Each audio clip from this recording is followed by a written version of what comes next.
Welcome to Health IQ, a podcast from the Coy County Health Council. In this podcast, we are exploring a variety of health topics that affect our community and probably yours too. We are not professional podcasters, but volunteers that have a passion for wellness. We will share practical ideas and resources for people with limited access to services, and we have some fun tips to help you and your family stay healthy and well. Increase your health IQ as you listen to our members as they talk and share with experts and others about the health matters that matter to you. H2Ooo, yeah, episode 10, Celebrate Smart Water Habits. Welcome to this episode of Health IQ. Today, we will be talking about ways to lower our water bills with some conservation tips for your home. Joining me at the table is our Climate and Health Project Coordinator, McCauley, and I am Brenda Bishop. Coy County is in a drought situation, and we have been for the better part of 20 years. We do have times of rain or snow, but not enough to recharge our aquifers or fill our lakes. There are communities near us running out of water, and currently there's a pipeline being laid to take water from the lake to their communities. But with lake levels low, this is not a guaranteed source of water for them or us. We would all benefit from some easy ways to reduce water use. So we're excited about this episode that Annie's prepared for us today on ways we can reduce our water. Hi, everyone. So water conservation is really important because water is being used faster than it can be replaced. And like Brenda said, we are in a drought, especially in our area. We're in a very severe drought. And places all around the country are also suffering from drought. And in addition, I know that in our community and other communities, utilities costs are on the rise, especially electric and water. And so these are ways that you can do little things around your house to help cut those costs for your family, but also to help conserve water, which is important because it's a resource that we will all need to work to protect. So in your house, the top 5 uses for water is toilets, then the shower, faucets, washing clothes, and leaks. Leaks is actually 11% of your water usage is leaks that you probably didn't even know were happening. You might have like a drip on your faucet that you think nothing of, or your toilet cycles throughout the day, and you don't even realize that it's using that much water up, but it is. And it's little things like that. It's just going down the drain. You know, it's not getting used. So some little things that you can start doing around your house that are very cost effective, things that you might not even cost anything. And this one's I'll start with the weird one, but you can actually use a bucket in your shower to catch the water that's otherwise just going to go down the drain. And you can use it to water your plants around your house. Even your plants, if it has soap in it. Mm-hmm. And you can use it to water your yard. Wow. You can use it for different things. I would have never thought of that. Yes. And I have used the bucket before. My husband thinks it's super weird, but you can use that and catch water and water plants. And then recycle your used water. So you think, what is my used water around the house? But you have a cup and you don't drink all of your water. What do? You walk over, toss it out the sink, and then stick your cup maybe in your dishwasher or there to wash. Well, that used water could have gone to a plant around your house. If you don't have plants, you can also keep a bucket maybe somewhere that you pour your used water in, and you can use it for your yard. You can use it outdoors. I pour it into the dog water bowl because the dogs don't care.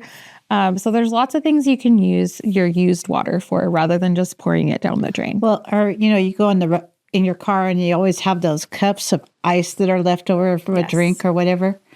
I always pour that out on my yard thinking, well, maybe it'll help my grass. Help your grass or but some weeds grow. But it really grow. just helps the weeds. But. Right. The other thing, I have a friend, and she actually uses her used water.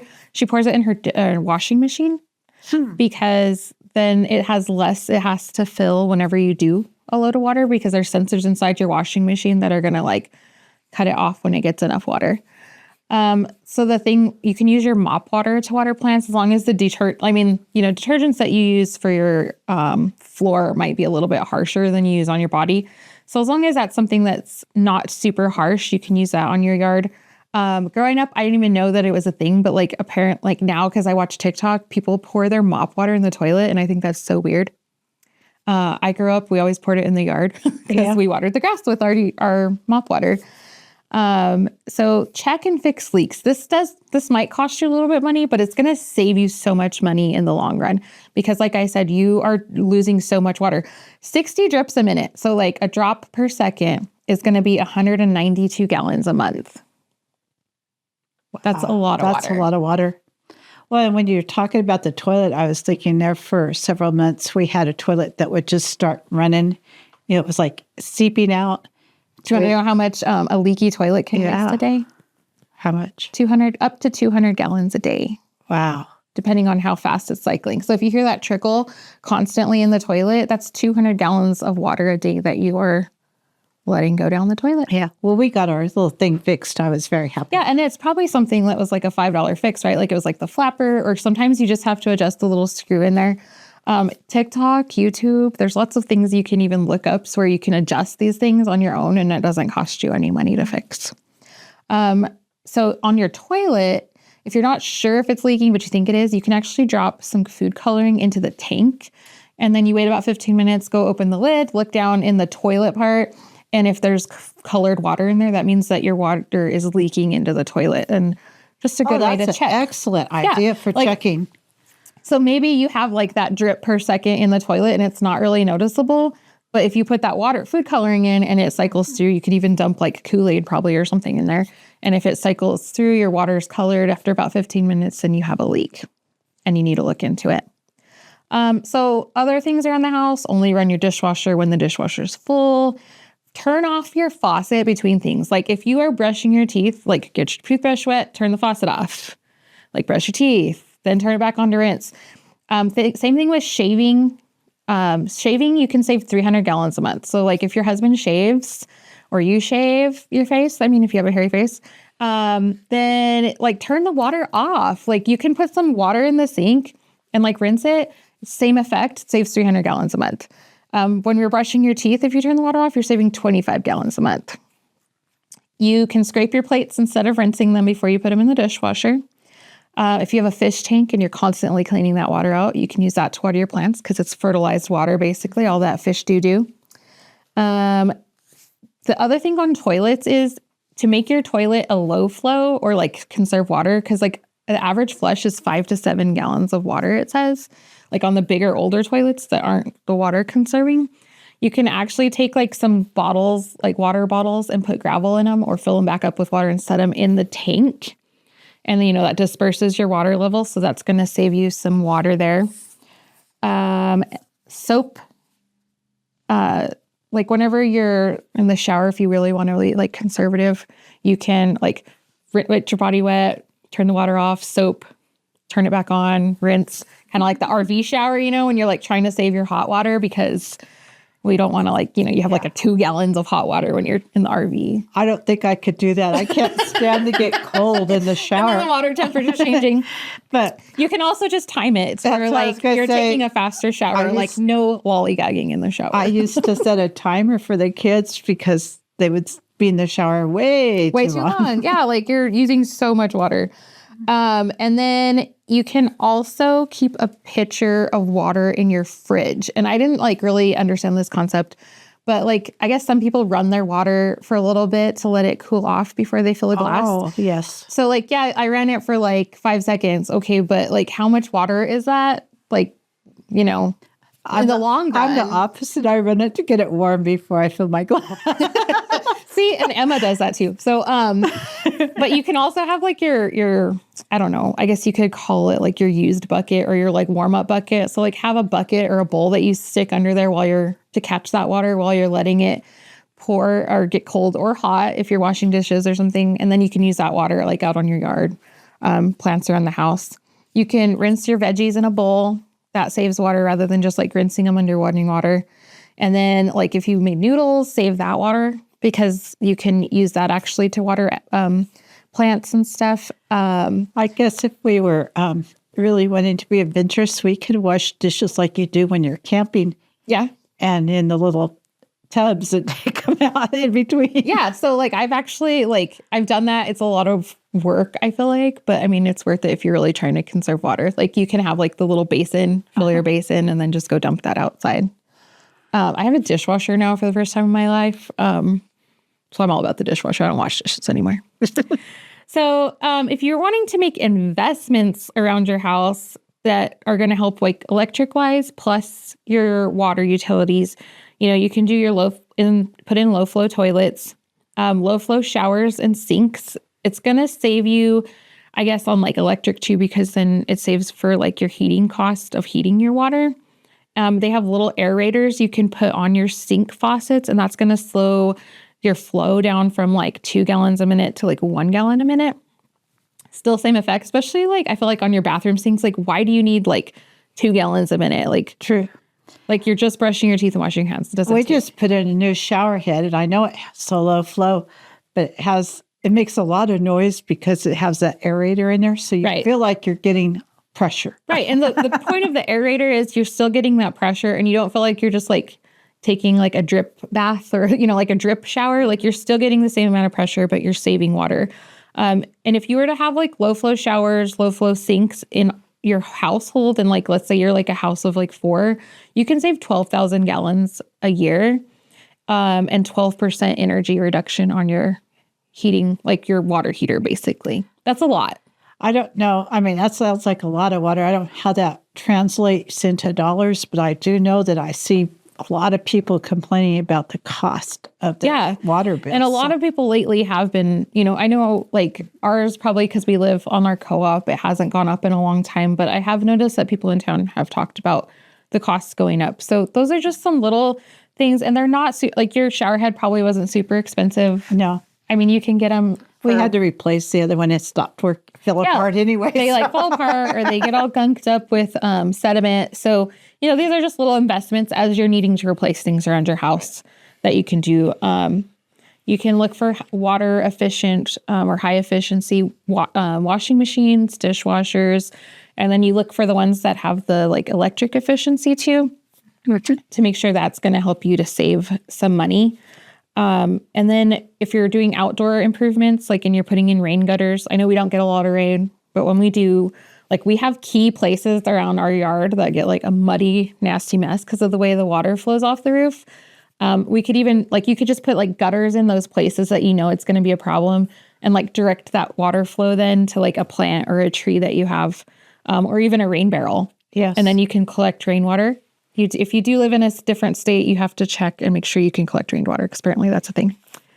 But here, in New Mexico, we can collect rainwater and then use it to water our gardens, our plants, things like that. With that disclaimer, do check if you live in a state other than New Mexico. So like in your garden and yard, you can collect your rainwater. There's inexpensive ways to do it. You can even like YouTube, TikTok it, come up with some easy, cheap way to do that. It doesn't have to be like some fancy thing that is actually for rainwater collection. And then water your plants during cool times of the day. So 9 p.m. to 9 a.m. are your better times to water. And of course, check your area. It might be different, but then you have less evaporation, less wind loss, and it's just going to be better for your plants. You can also scald your plants if there's water droplets on the plant and then like the sun's hitting them, especially in our area because the sun gets so intense and hot. You can actually burn the leaves of your plants and your grass, which isn't good. I know in Albuquerque had to do some major conservation things years ago. Mm-hmm. They started that you can't water your lawn after a certain time in the morning. And right. And like, I know that Las Vegas used to do it, and they probably still do. Las Vegas, New Mexico. Mm-hmm. You can only wash your cars on like certain days. You can only water your yard on certain days. I think some big cities even have like maybe certain sections of town can use like water and, mm-hmm. Do that kind of thing on certain days. And even like here in New Mexico, like it's in where we live, it's very hot in the summer, but you should still like check your yard before you water it. Like you can go out and step on it, like see, is your ground, does it look really dry? If it's not super dry, then like you could probably skip that day. We bought really inexpensive water timers because we have the bad habit of like turning the water on for the sprinkler, and then we don't like pay attention to the time or set a timer. And then before you know it, we've watered the same section of the yard like for an hour when it only needs it for 20 minutes. I didn't even know I made such a thing. Yeah. And they're like, I mean, now maybe they're a little more expensive, but I think I paid $10 for it. And it's like the old school kitchen timer, but you twist it to how much time you want.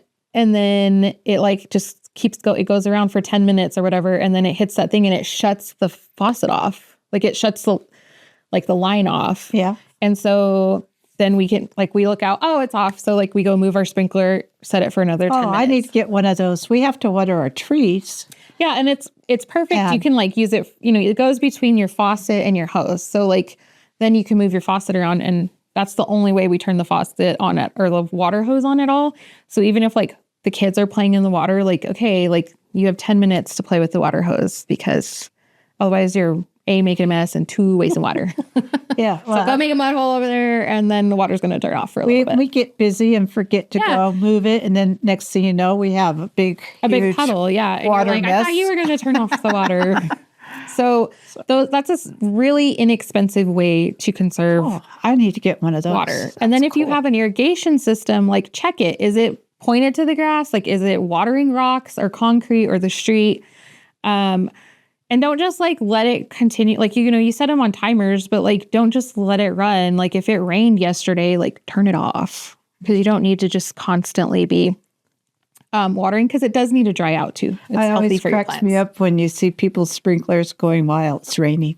Yes, like it's raining. So you actually can buy a sensor for your irrigation system that when it's raining, it doesn't come on. And they're also probably not that expensive to add to it. So other things, if you have like the sprinkler thing with it positioned the wrong way, or evaporation, or if it's like really windy, like you should not be watering your yard, period, because it's just going to blow away and evaporate.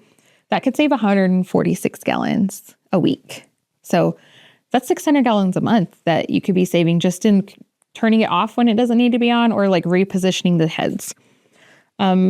Instead of washing your sidewalks with water, use a blower or a broom, because that's going to save a lot of water. Washing your car, either like have a dirty car, or if you can, pull your car up onto your grass or like by your trees or something whenever you're washing it. We live on a dirt road, so I don't really see the value in washing my car, but there's other people that do. Ours is pretty dirty as well. The other thing with the water timers is you can take like a tuna can or a bowl and like put it where you're watering, and like let's say you're going to say, okay, I'm going to time it for 20 minutes. How much water did my grass get in 20 minutes? And then you can say, oh, okay, well, I got a 1/4 inch in 20 minutes. That's, and determine what your yard needs, because then you can actually say, okay, like my grass needs a 1/2 inch 3 times a week. So to get 1/2 inch, it has to run for 30 minutes. And that way you actually know, and you're like being more precise in your watering. Well, and if you are going to plant grass, there are some grasses that are better for us that use less water and are more tolerant to our heat. Right. So like different plants, some grasses that are good for our area are going to be your tall fescue, Bermuda, and I can't say it very well. Zoysia, I think is how it's pronounced. I don't know. But you should always just look into like your area. You can Google it. You can look at your zone. Look at your land grant college for your state. Like they always have so many great resources that you can look up, and it's usually like already picked out. Like if you live in Northeast New Mexico, these are the plants that are great for xeriscaping. These are the grasses that work well in your area, the trees, etc. And if you want to xeriscape, some great New Mexico plants that are great for our area, things like lavender, sedums, salvias, cacti, and succulents are all really hardy and going to do well here. But like I said, it's always best to just look up your zone and your climate. You can reach out to Extension and your land grant college, and they have really great resources for plants and xeriscaping. Yeah. We put in some desert willows, and they don't need a lot of water. Mm-hmm. And they're really hardy to the wind. Yes. So that's so something that we have to look into is wind. Like something that isn't going to fall over. Like a cottonwood is going to be a little softer. And as it gets older, you have a chance of that falling on your house, like our neighbor that one time. That was scary. Like looking into those things is really important. And my last thing is like that it's really important to teach your kids about water conservation and teaching them these little habits now, because water is just going to become more of a resource that we have to protect in the future. And it's going to become more and more like harder to get, probably, I'm thinking, because of population increases. So we should teach our kids to be conscious about it, teach them to turn the water off when they're brushing their teeth, not to just pour their water, their cup of water down the drain and be wasteful. That's a good point, because it just builds that habit from beginning, and you don't have to learn them. You already know them. Yes. And I do take the extra cups of water and pour them on the house plants, but I never thought about taking them outside if I had more than what my house plant could have. Yeah, like you can even just have your mop bucket by the door, pour them in there. So my food for thought that I found today was, if there is magic on this planet, it is contained in water. Lauren Esley. And I thought that really fit the topic, because we really can't survive without water, and it is magic. It makes things grow and pretty, and everything needs it. and even improves our moods. Mm-hmm. Yep, everything needs water. So important resource. Need to preserve that. Yes. So thank you all for joining us on this episode of Health IQ. We hope you'll be able to use some of the tips to help you save water and money. Come back for our next episode on a topic that will help your family be healthy. Special thanks to our guest contributor, Adam McCauley of the podcast committee and the Chica grant coordinator. Our host was Brenda Bishop. Podcast crew included Robert F. Hockaday, and the producers were Robert F. Hockaday and Joyce Runyon. Video crew is Robert F. Hockaday.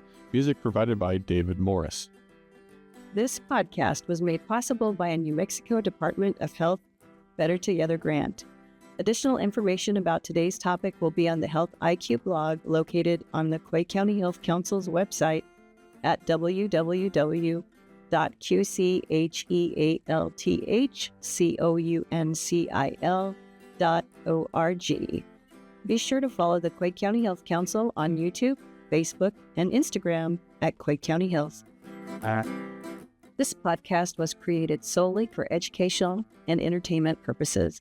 It is not intended as a substitute for advice from a healthcare or mental health professional.